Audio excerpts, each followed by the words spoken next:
কচ্ছপ আর খরগোশ। অনেক দিন আগে এক খরগোশ প্রান্তরে বাতাসের চেয়েও দ্রুত ছুটে বেড়াত।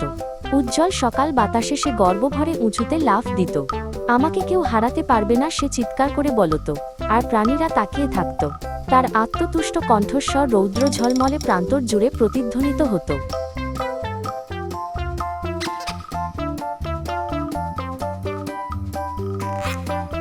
একই প্রান্তরে এক কচ্ছপ ধীরে ধীরে ধৈর্যের সঙ্গে এগিয়ে যেত।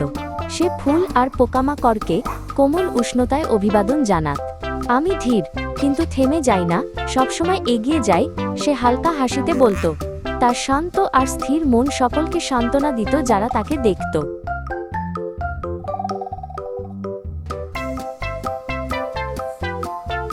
একদিন খরগোশ জোরে হেসে কচ্ছপকে উপহাস করল।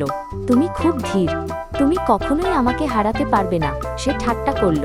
তার হাসির শব্দে পাখিরাও উড়ে পালাল, কিন্তু কচ্ছপ তার কোমল হাসিটুকু অটুট রাখল।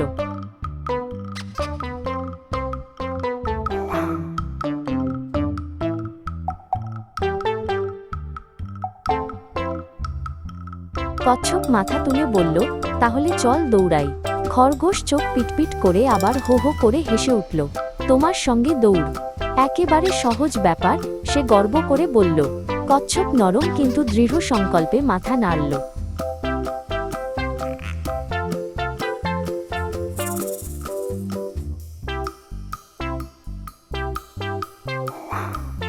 দৌড়ের খবর দ্রুত প্রান্তর জুড়ে ছড়িয়ে পড়ল। গর্ত আর ডালপালা থেকে উত্তেজিত প্রাণীরা এসে জড়ো হলো। উষ্ণ বাতাস কৌতূহল ও বিস্ময়ের ফিসফিসানি বয়ে আনল। সবাই ভাবতে লাগলো, জিতবে কে, দ্রুততা নাকি নিয়মিত প্রচেষ্টা।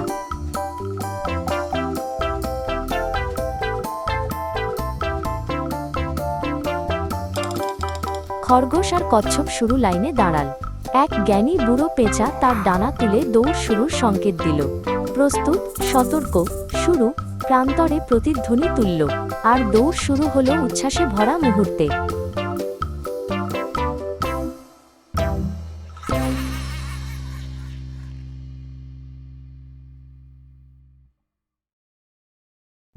খরগোশ সাদা বজ্রের মতো ছুটে গেল। তার গতির হাওয়ায় ঘাস নত হয়ে পড়ল। সে হাসল, নিশ্চিত যে সে অনেক দূরে এগিয়ে গেছে। তার পেছনে কচ্ছপ তখনও পথ শুরু করেছে মাত্র।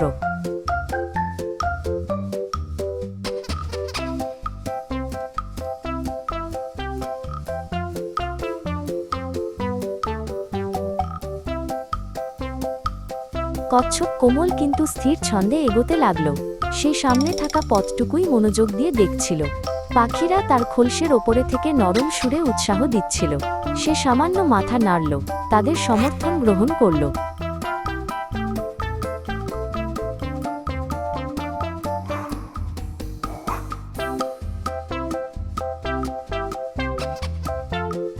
খরগোশ ঘুরে দাঁড়িয়ে দূরের কচ্ছপকে দেখে আবার হেসে উঠল। সে অলস ভঙ্গিতে এক পাথরের ওপর শুয়ে রোদ উপভোগ করল। এটা বিশ্রামের চেয়েও সহজ, সে দম্ভ করে বলল। কিন্তু কচ্ছপ এক মুহূর্তও ধীর না হয়ে চলতে লাগল।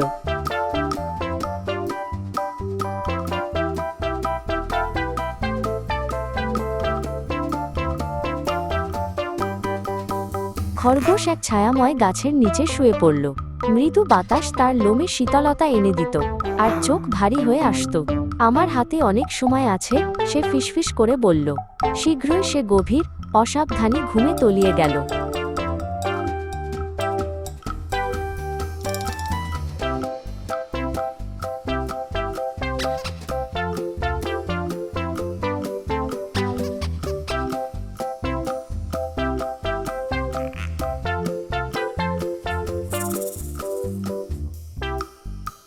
কচ্ছপ ফুটন্ত ফুলের পাশ দিয়ে শান্ত সংকল্পে অগ্রসর হলো। সে এগিয়ে গেল সেই গাছের পাশ দিয়ে যেখানে খরগোশ ঘুমাচ্ছিল। একবারও থামল না, একবারও দ্বিধা করল না। তার দৃঢ় হৃদয় প্রতিটি পদক্ষেপকে পথ দেখাচ্ছিল।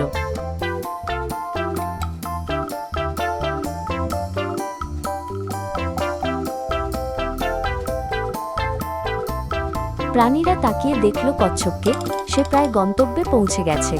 তারা আনন্দে ভরা কণ্ঠে তাকে উৎসাহ দিতে লাগল। চলো কচ্ছপ চলো, প্রান্তর জুড়ে প্রতিধ্বনিত হলো।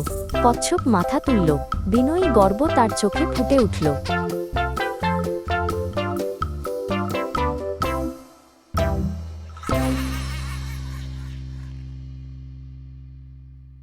শেষ ধাক্কায় কচ্ছপ গন্তব্যরেখা পেরিয়ে গেল। প্রান্তর আনন্দধ্বনিতে গর্জে উঠল। এত শান্ত স্বভাবের কোনো প্রাণী কখনো এত বড় জয় পায়নি। কচ্ছপ গভীর শ্বাস নিল, শান্ত গর্বে ভরে উঠল তার মন।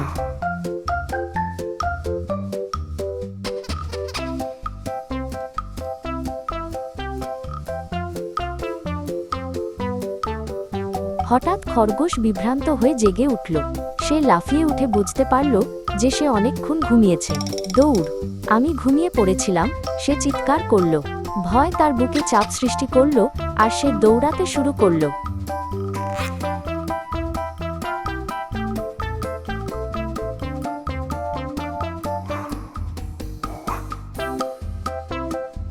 খরগোশ জীবনে কখনো এত দ্রুত দৌড়ায়নি।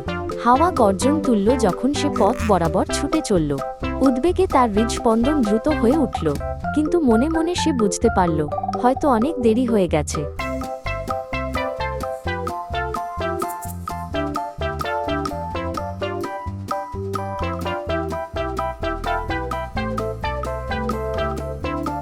খরগোশ এসে দেখল প্রাণীরা কচ্ছপকে ঘিরে উল্লাস করছে।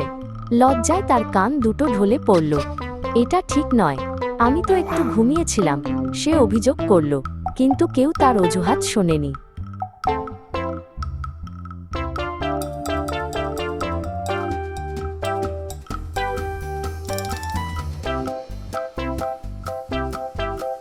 কচ্ছপ নরম পায়ে খরগোশের কাছে এগিয়ে এল। সে শান্ত স্বরে বলল, না গর্বের সুরে, না রাগে, শুধু গতি দিয়ে সব দৌড় জেতা যায় না। ধীরে কিন্তু স্থিরভাবে চললে তবেই বিজয় আসে।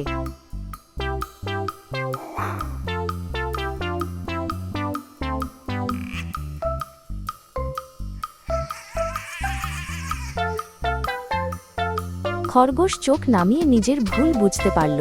সে স্মরণ করল যেসব দিনে সে অন্যদের উপহাস করেছিল। নীরব বিষণ্ণতা তার হৃদয় ভরে দিল। তবু সে জানত সে আরো ভালো হতে পারে।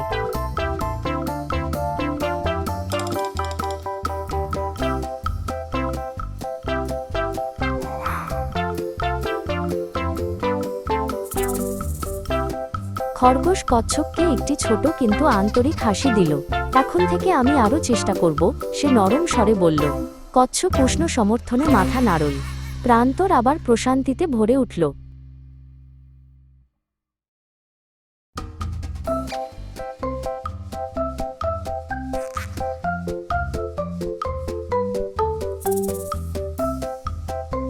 সেদিন থেকে খরগোশ সত্যিকারের বিনয়ে অনুশীলন করতে লাগল।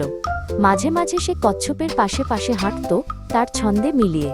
তারা অপ্রত্যাশিত বন্ধু হয়ে উঠল, একে অপরের থেকে অনেক কিছু শিখল। আর প্রান্তর বহু ঋতু ধরে তাদের গল্প মনে রেখেছে।